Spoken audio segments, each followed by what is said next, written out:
Happy Tuesday, traders. It's 8:02 a.m. Chicago time on the 26th of March, 2019. The last Tuesday of March of the year 2019 is here. Rejoice, for spring is here in the Northern Hemisphere.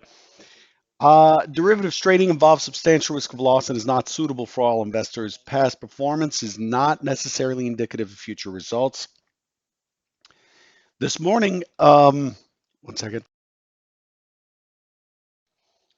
This morning, the market's allocating to risk. We have a small push higher by the indices. Crude's leading the way, making its way up to 60. The high overnight's 59.91. Currently trading 59.86 in crude, up 1.77%. The Euro stocks up 18 points, or a little over 0.5%. The Dow's the same, up 145 points, a little over 0.5%. Nasdaq 40 points, also a little over 0.5%, and so on and so forth. The S&P up 14 points. The laggard today is the volatility index at 16.3, down 52 cents or 3.12%. Gold is off. Gold's trading at 1316.10. And so we see an allocation to risk. The bonds are off 14 ticks. The treasuries are off 6 ticks, 6 big ticks, or 12 small ticks, whichever one you want to look at. And the Bund is off 6 ticks as well. That's how things are shaping up. There isn't much news or anything to look at or talk about this morning that could be driving us. The Asian and European markets took a bid early on, and the U.S. markets are following. The dollar index fell slightly, and the euro rose on high hopes of a recovery in the Eurozone economy. Oil prices are higher. OPEC-led supply cuts, and prices in gold fell. So overall, nothing remarkable in the overnight session today. Let's jump right into our review by looking at what we expected yesterday versus what we got. The primary expectation yesterday is that we were opening in a gap down. The expectation was for an open auction out of range. The primary scenario is an expectation that we would bounce up into the prior day's point of control at 28.15 and a quarter, and then fall off and out of range, and just flirt with the low of the prior day at 28.05 and a quarter and close out of range. That's this line, in case you're wondering what I'm talking about. It's this line. That's the first scenario. Open auction, revert back to the point of control. The point of control is this maroon line right there from the prior day. That's the most traded price. And remember, this day represents or has a pretty poor low.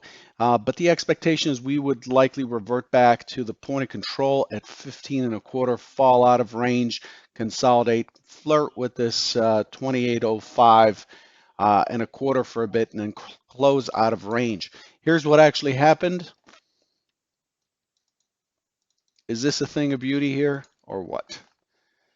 So we got an open auction. In fact, we can see it a little bit better in the 2-tick. There's a lot of rotations these days with the added volatility, which is nice. But let's take a look at what happened.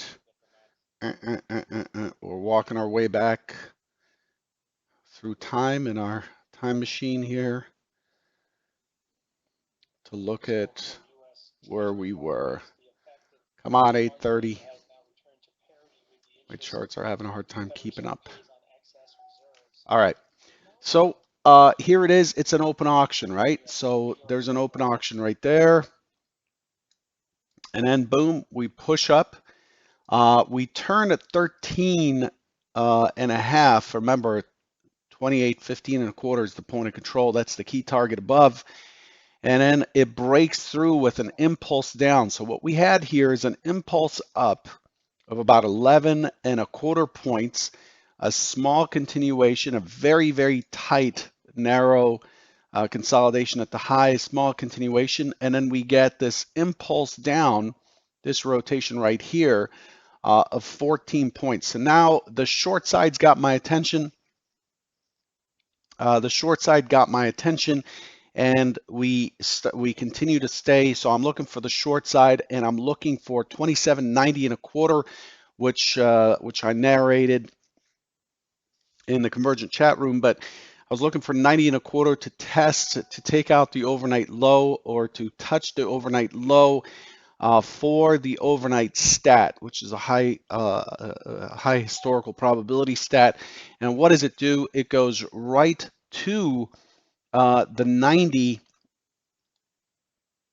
right there. It goes to right to 90 and a quarter, bounces back up, comes back into the mid, which is on top of the opening price at 28.01 and a quarter. And as we move forward, so this looks like scenario one, right? Open auction, push up towards the point of control, fall off out of range, and then just sit sideways while flirting with this green line, which is the prior day's low. And so scenario one still in play here. And then it suddenly takes a push and takes out the overnight the IB high, but is unable. So it's almost like scenario one all over again, and it's unable to push through the 28.15 and a quarter 28.15 and a quarter point of control. You see that point of control colliding right there with price, or price colliding with the point of control, and it comes right off. And now we're paying attention to the prior day's low at 28.05 and a quarter. Do we close below it or above it? Scenario one is looking for a close below that low. And so here, as we approach the close, we end up pushing near the low. So we had a neutral day. So we had a break of the low, a break of the high, the IB high, and we had a neutral day again with another break of the low. Very, very just a big struggle from both sides, and it ends up closing right within the range of that low. So the overall profile yesterday shows a pretty Gaussian profile. Looks like a market's imbalance. It's stuck. It's tired. We started out the day with a very clear double distribution profile with a low volume node right on top of the opening price at 28.0175. And then later in the session, right in here and in here, we ended up uh, filling up the middle, which then gave us this uh, very, very uh, symmetrical, balanced profile. We broke the top, bottom, the IB high and the IB low are broken. Neutral day type closing right in the center. We had VWAP, the open, mid, all on top of each other. This day is just a classic,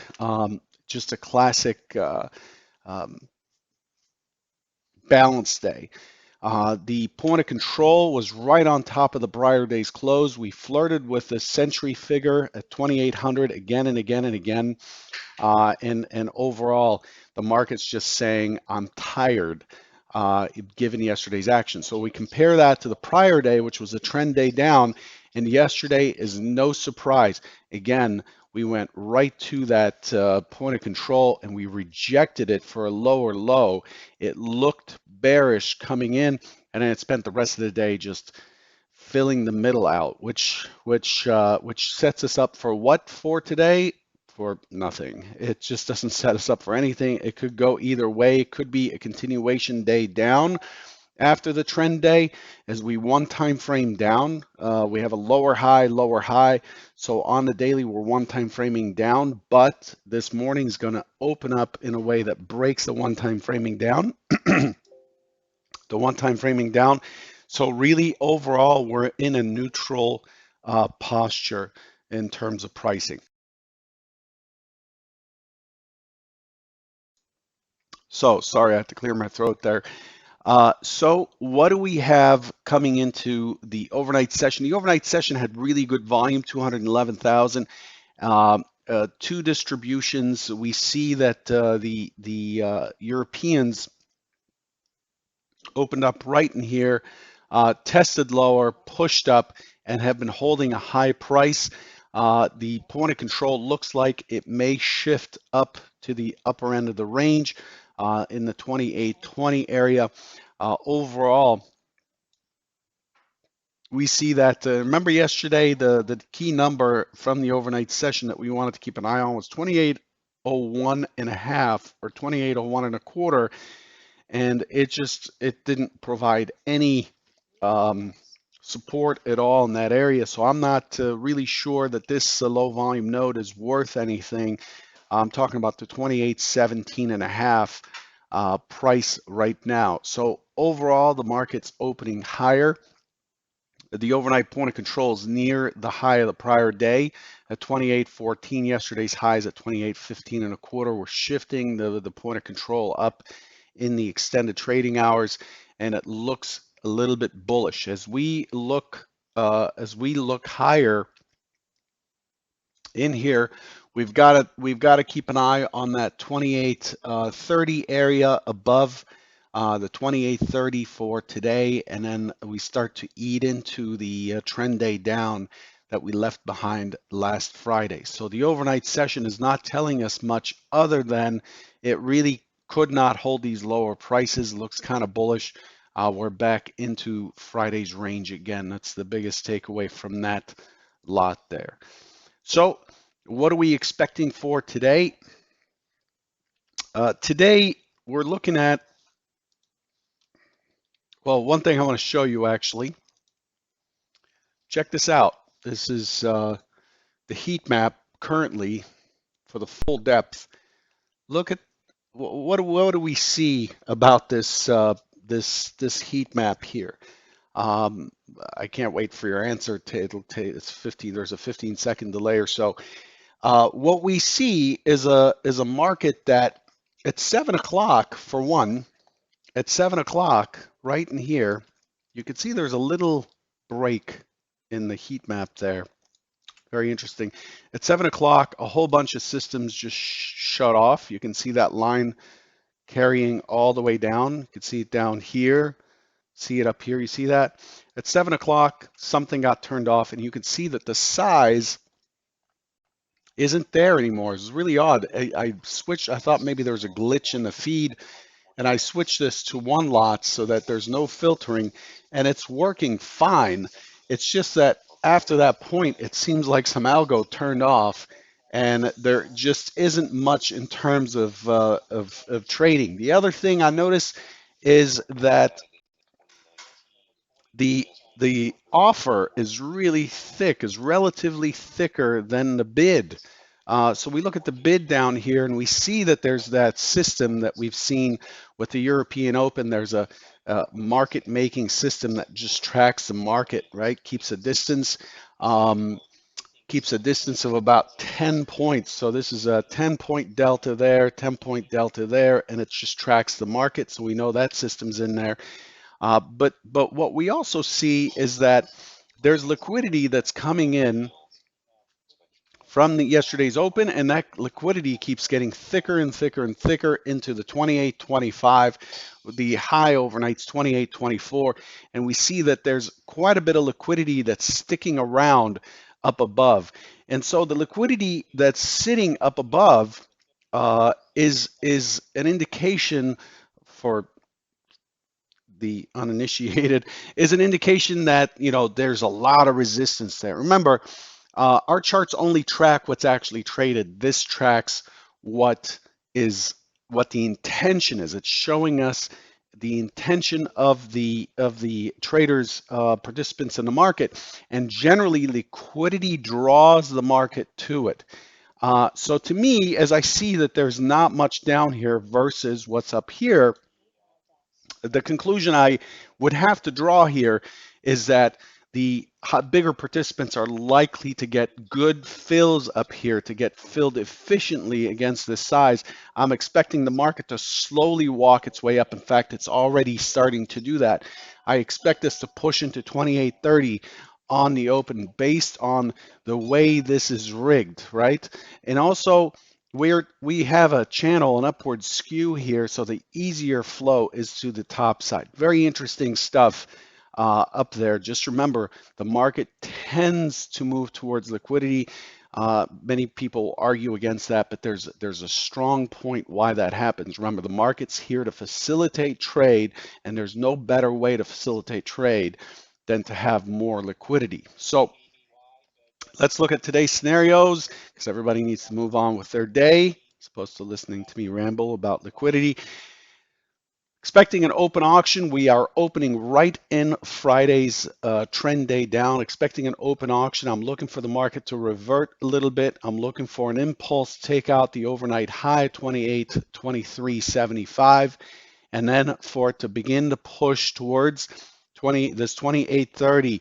I'm looking for some fight up here, but ultimately the market's likely to walk itself back up and then finish somewhere with a gap open below, most likely, depending on how we do in the first hour. If we close the gap in the first hour, then there's likely to be a test down. If we do test down, and that'll be scenario two, I'll draw that in a minute. But I'm looking for an open auction that tests lower. If we cannot push lower, we have a high confidence long into 28.30 from about 28.20, 28.19. Pretty good distance there for about three and a half points a stop. About a 3-hour trade potentially there. The secondary scenario, remember to trade your plan, these are not trade recommendations, these are just scenarios.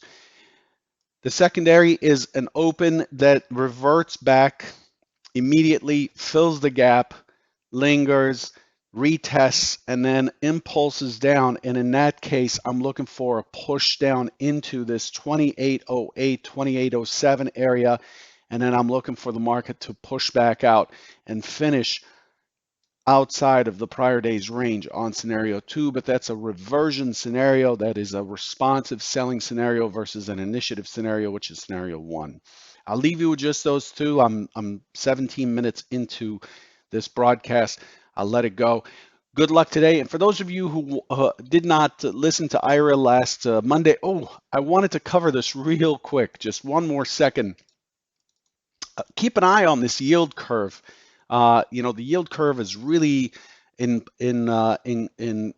play here. If we look at the yield curve since the low in 2009, in early 2009, this is a normal yield curve here, where with short-term rates demanding a lower risk premium the longer term. Like if you loan somebody money for 30 years, you expect a higher risk premium, which is normal. If you loan them money for a week, you would expect a lower interest rate, or another term for an interest rate is a risk premium.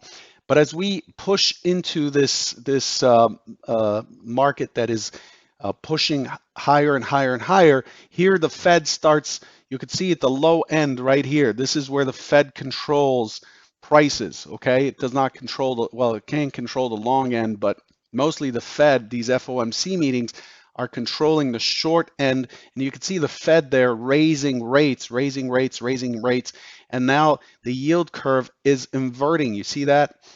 It's just inverting right there. And this is what's causing a lot of people to have the shakes because it is an inverted, the short term is inverting versus the short term versus the 5-year. Whereas the rest of the curve is actually still normal. But this is what the market's paying attention to and is nervous about, in that it may cause a slowdown in the market. Just an important thing to look at. You can find that on stockcharts.com, a pretty interesting chart to look at. And if you want more details on that, Ira Harris is the guy. Listen to the webinar from the spotlight from last Thursday. He trades money flows, And that's what money flows is about, is watching where the yield curve is going and how it's doing. Good luck today, and I'll catch you tomorrow morning. Take care.